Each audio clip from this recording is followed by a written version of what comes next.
Today is June 20th, 2014, and we are interviewing Scott Rankin at the DAV convention in Springfield, Illinois. Scott was born on September 30th, 1957. My name is Cheryl Walker, and I will be interviewing Scott. Scott, for the record, would you like to share your story about your military time? Sure. Okay, go ahead and start. Well, I grew up in a family where my father was both a disabled veteran, Marine Corps, and when he was in the Marine Corps, part of his service was a Marine Corps drill instructor. So I grew up with a Marine Corps drill instructor. I would say that I was not a good kid. Every city has a park where you don't go to at night because the bad people go there. I showed up at 6 p.m. So in my junior year, I started to realize something was beyond what I was doing, and I joined the Marine Corps in my senior year. In, I think it was November. I went through the rest of the year, and about I think it was June 11th, I joined the Marine Corps. My father had told me a lot of things about the Marine Corps, but, you know, telling you and experiencing them are two different things. So I went in the Marine Corps. I had hair down to my butt, and about a week before I went in the Marine Corps, I cut it short, just so because my father told me to. Went in the Marine Corps, they cut it even shorter. While I was in the Marine Corps, while I was in boot camp, I went through the same thing everybody else went through. If you're a Marine, you know what I went through.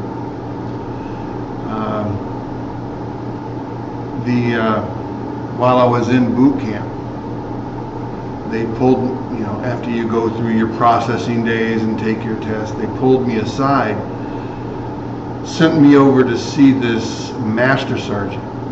And when you're in boot camp, a sergeant is God. I thought I was talking to God's father because he was a master sergeant. And they asked me if I wanted to volunteer for something. And I said, "Sir, the private would like to know what the private is volunteering for." In boot camp, you talk third person because you're not a person. And he says, "I can't tell you. All I can tell you is it has something to do with something called cryptography." My father had always told me never volunteer for anything.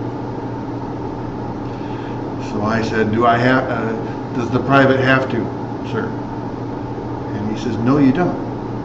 The private wishes not to." And so I went on through the rest of boot camp,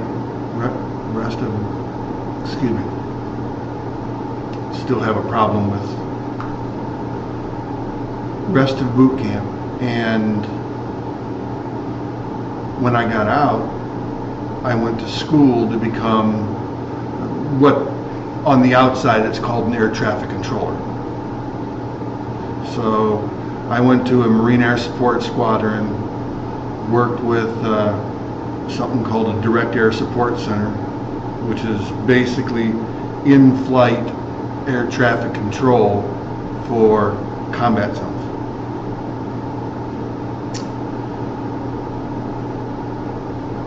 Yada, yada, yada. All kinds of fun stuff happened. If you were in the Marine Corps, you know what I'm talking about.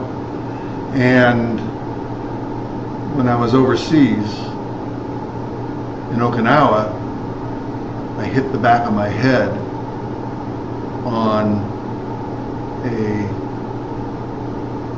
generator O-ring that had been, the line of generators were staged, and I had gone from a 72-degree air-conditioned area, walking to another building, had to walk across a grinder. A grinder is a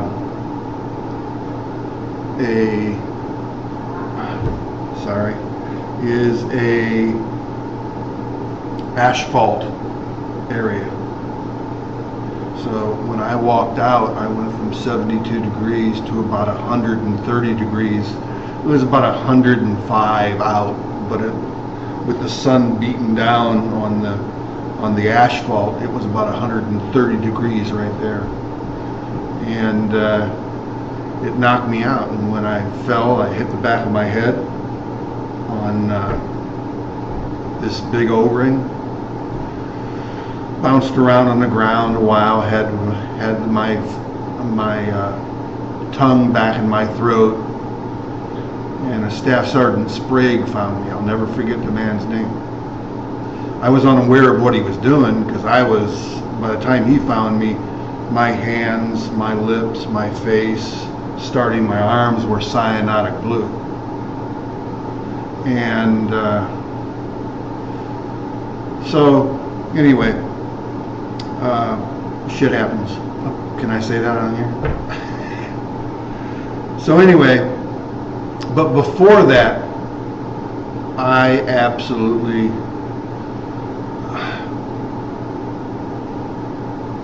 it's hard to explain the camaraderie you have in the military, but if I could have, I would have stayed in the Marine Corps for 20, 25 years. My father was a lifer, my brother was a lifer. I just got a little boo-boo on the back of my head and I'm out. But it took me from a little prepubescent, kid. I wasn't prepubescent at the time, I was 17. And straightened me the fuck out. Excuse me, can I say? And it was the best thing that ever happened to me. During that time, the worst thing that ever happened to me happened also.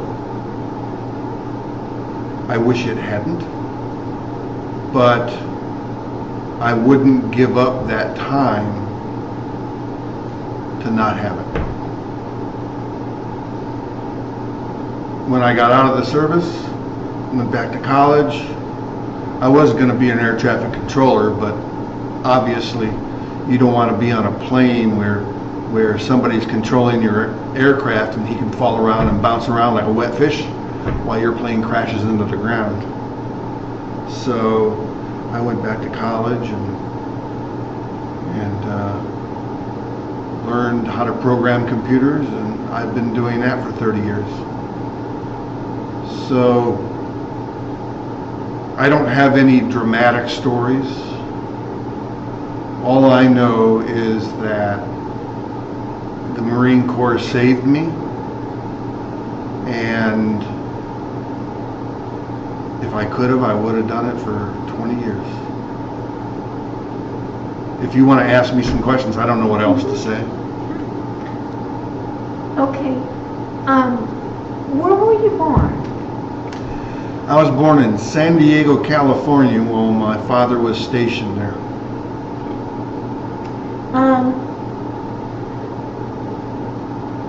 Your dad, what was his name? My dad's name was Glenn M. Rankin. A nice, interesting story about that is during World War II, after they dropped the bombs and they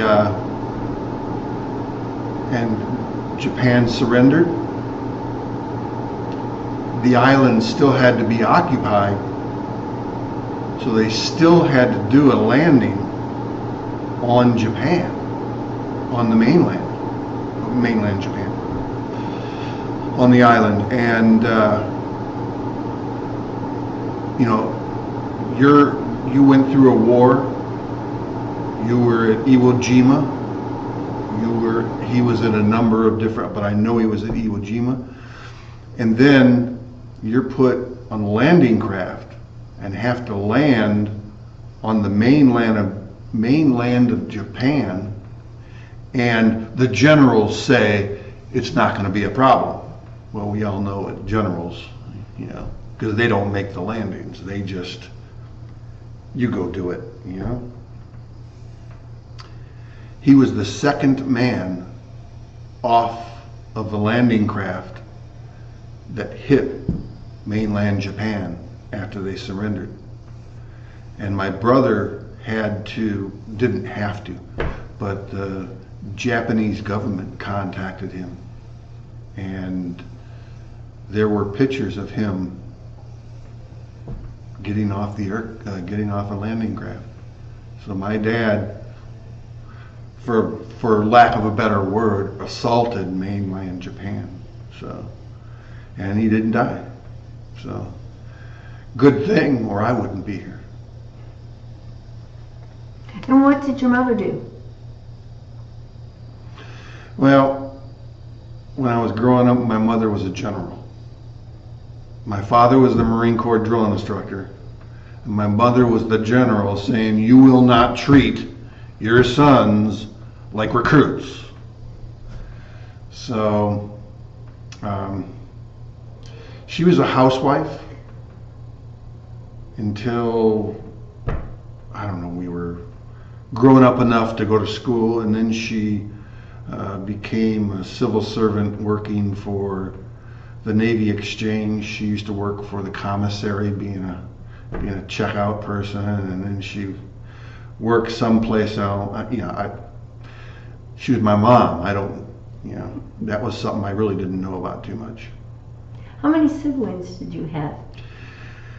I have a sister, and I have a brother. My brother is Mark Rankin. He spent 22 years in the Marine Corps. He was lucky he didn't get hurt. My father was a disabled veteran, though. I think I mentioned that before. And my sister, she worked for the government as a safety officer. In fact, right now she works as a safety officer for the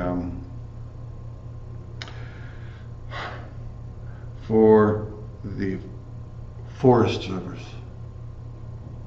And she's still doing that to this day. But she's got cancer, and she's about, she's on her 8th round of chemotherapy or something, so we're hoping she makes it.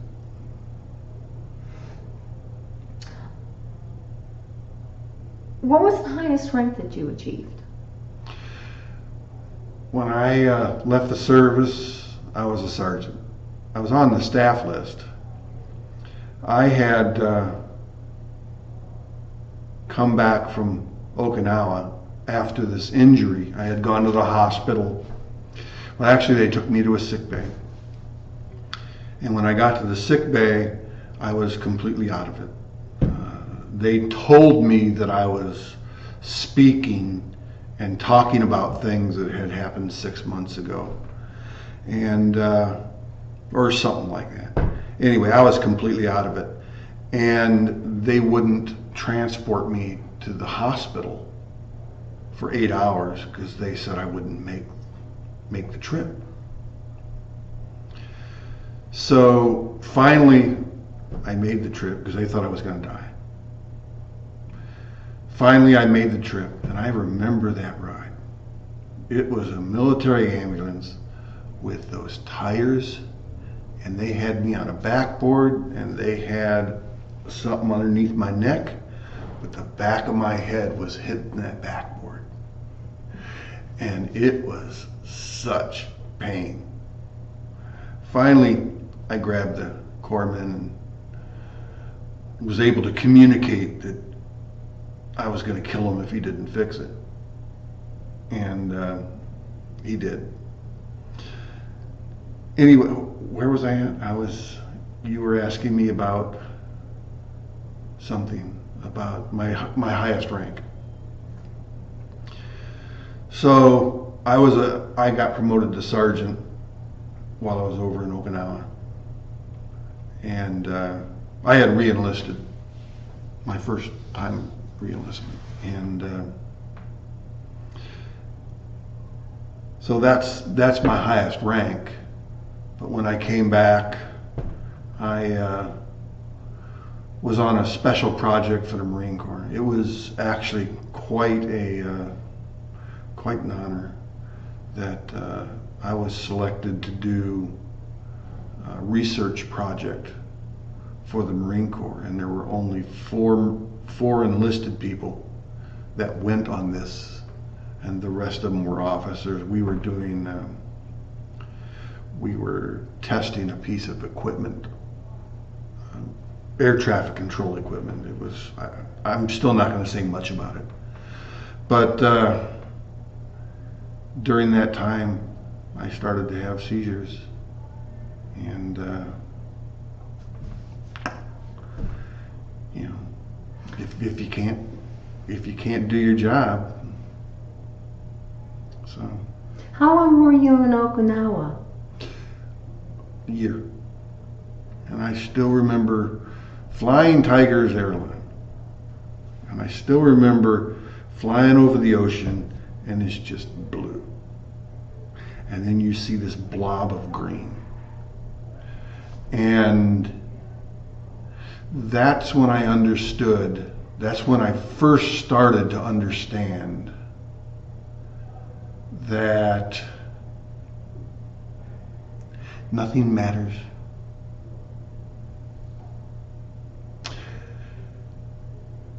Flew into this blob of green, and you're on the other side of the planet. Anything happens, you're on the other side of the planet.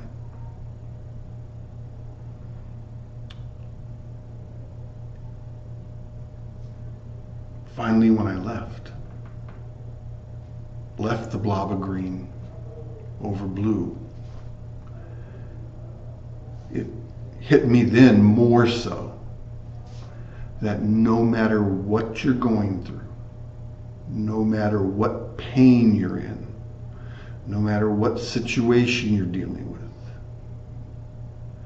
time never stops. And that no matter what you're going through, eventually it will stop. So that's sort of how I've been dealing with my disability, the seizures that I have.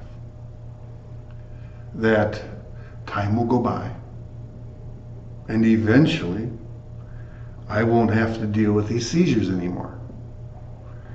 But I won't be playing an iPad either in my coffin.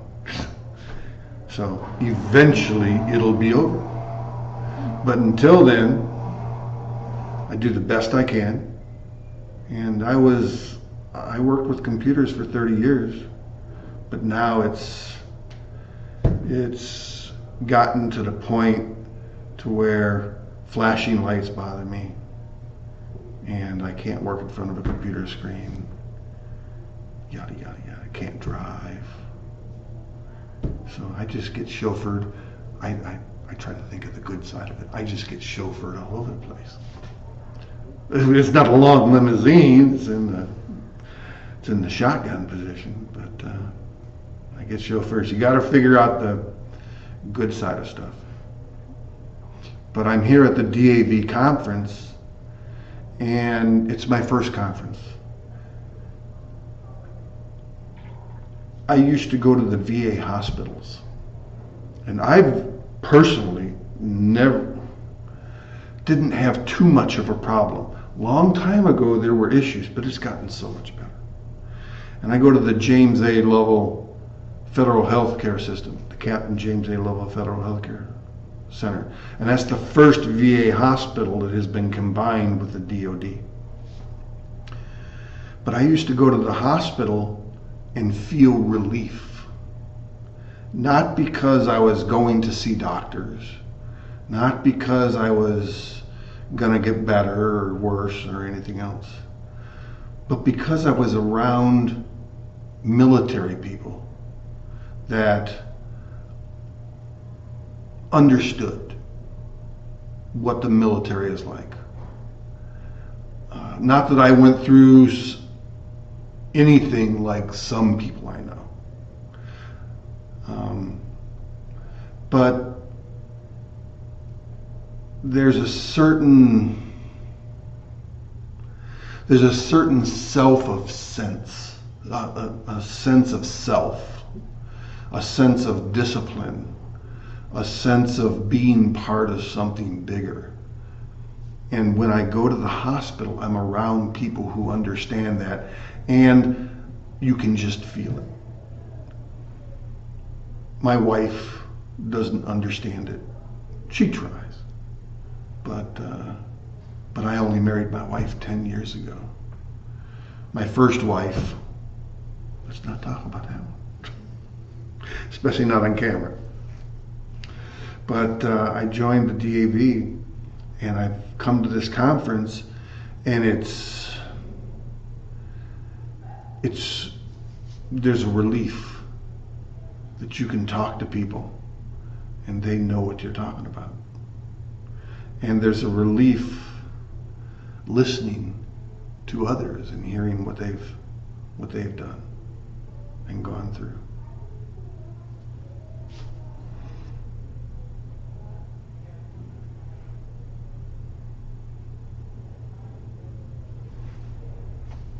Are you going to edit this? Because there's this pregnant pause.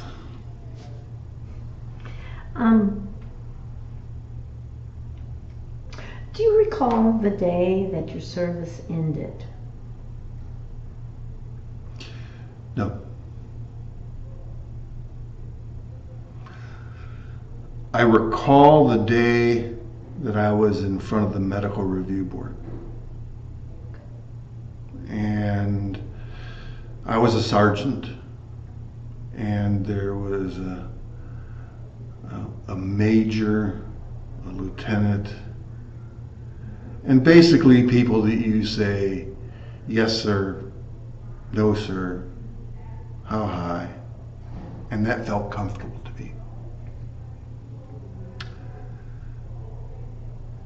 But I remember going in front of the review board and them saying that, yes, you had this situation. By the way, I also remember the day the doctor told me that I had a seizure disorder and I would be leaving the military. But anyway, I'm in front of the review board, and they say, well, we're going to give you 20% for your disability, and we're going to give you 10% for other things. Do you accept this? And what do you say to a major? Yes, sir. So I did. And I lived with that, which I had a good life. You know, I had a better life than most. But now I'm having to file for more compensation because I've lost my job. My job was eliminated. Okay? You eliminate a job when you want to get rid of a person for reasons other than something else. And oh, by the way, they shipped it over to India. So I'm out of a job. I'm down to my last couple bucks of savings. And pretty soon I'm going to have to eat into my home equity. So pretty soon I'm going to go negative. And my doctor has told me I can't work, told me I can't drive. So I'm working with the DAV to get all this filed through the system. And that part of the system, we all know that it seems as if they make the system so complicated so as to not have to pay higher money, higher claims. But I don't know if that's true. But I'm now going through, and I've been told that I should have done this 20 years ago. Where were you located when they told you that you were no longer in the service? Where was I at when they told me? Station. Yeah, I was in San Diego. I was in the Casual Company.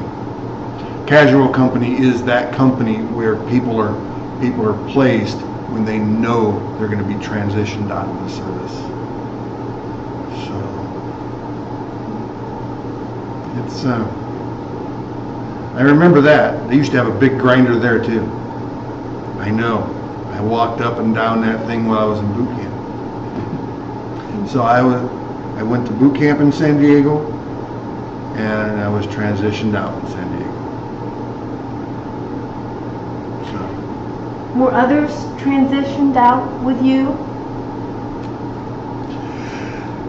Yes, but the only one that I remember, and I'm not sure if I remember this correctly, and I can't even remember his name.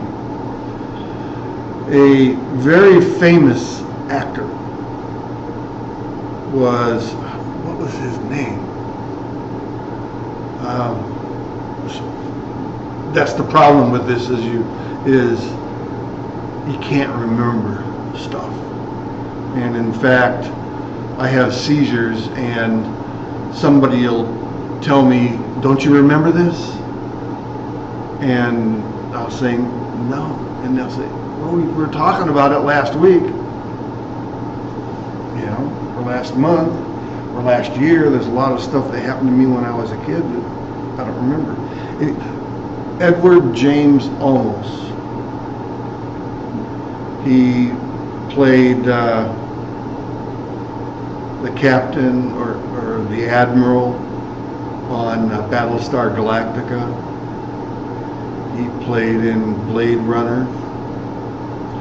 He was a sergeant. I think I could have this all wrong, but I remember somebody, and I thought his name was Sergeant Olmos, who was going to, he said he was going to go to Hollywood and become an actor. And I've always remembered that. I've always associated it with Edward James Olmos. I think that was him. I could be wrong. I know I did meet Arnold Schwarzenegger when I was in the Corps. He was traveling with this is before he became as famous as he is now, obviously. He was traveling with the Marine Corps weightlifting team, and I met him in San Diego also.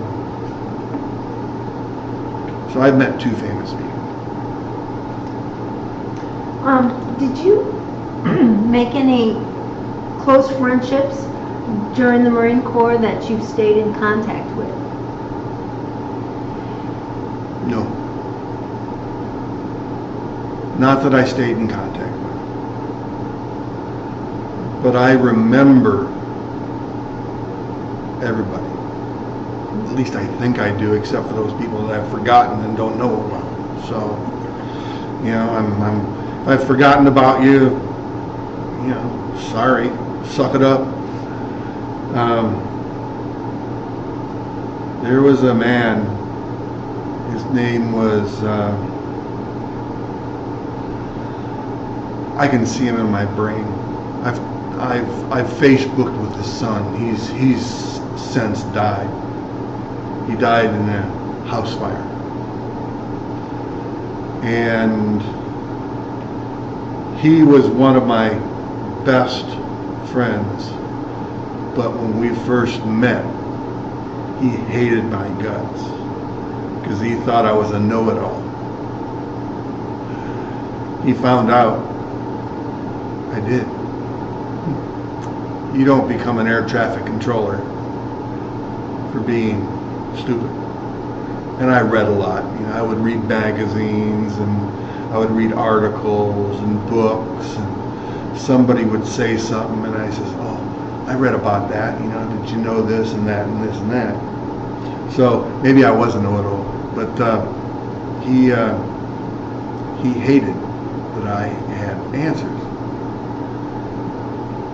He and I became best friends, and I introduced him to his first wife, and because I was going out with his first wife's sister. She did not become my first wife. So I didn't get married until after I got out of the Corps. So did I answer that question? I know I'm sort of flowing like a... What message would you like to leave for future generations who will view this interview?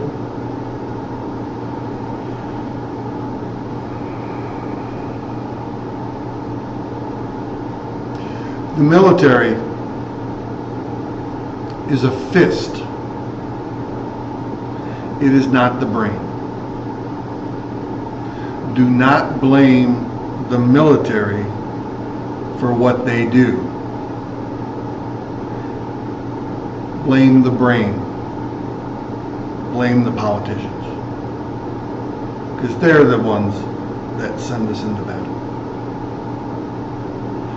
Second of all,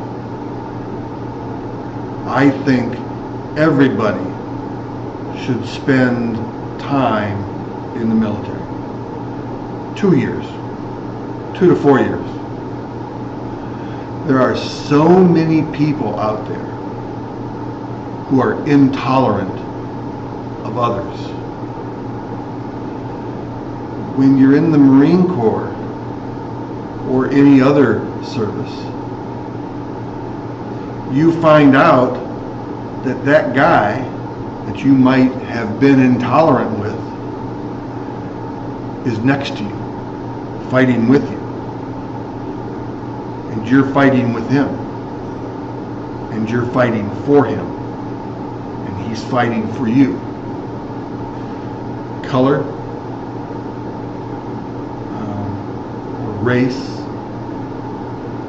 religion, orientation, none of that matters when you learn that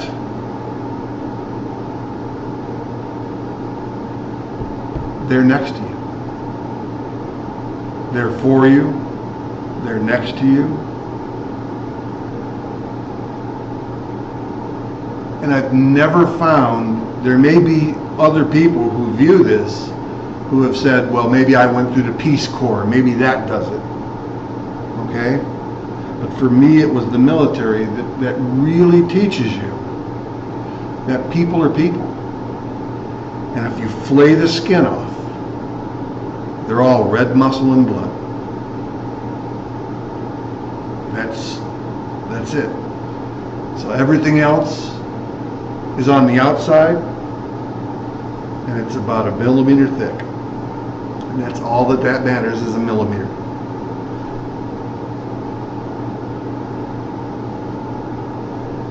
So, join the Corps.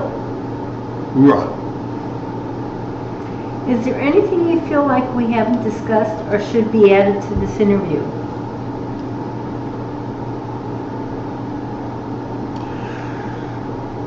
No, just that if I could be, I would still be in the Corps. That's how good it is.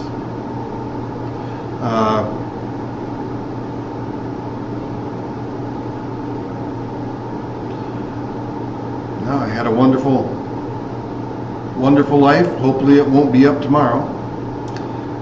I would like to live 1,000 years. But if it ends tomorrow, I won't regret it. I won't regret it. So, and don't marry, like my first wife, a demoness from hell. Well, Mr. Rankin, I would like to thank you for your time and service for our country. I would like to thank you for allowing me the time you've taken with me to interview you. I really appreciate that, and I'm honored to be the one that you allowed to interview you. Thank you.